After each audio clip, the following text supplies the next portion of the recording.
Noindang ang buong social media sa pasabog na post ni Rob Gomez sa kanyang Instagram account patungkol di umano sa totnakan na naganap sa pagitan nila ni Herlen Budol.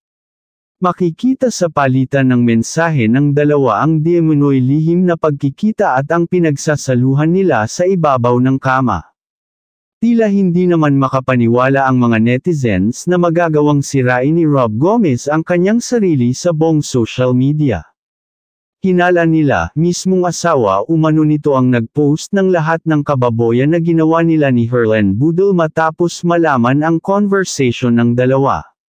Dahil siguro sa ginawa ng dalawa ay napuno na ang asawa nitong si Sheila Rebortero na isang beauty queen. Isa itong malaking kahihiyan kay Herlen Budol dahil sa pagpatol sa may asawa. Sa kabila ng lahat ay wala pang pahayag si Herlen Budol sa naturing post para depensahan ang kanyang sarili.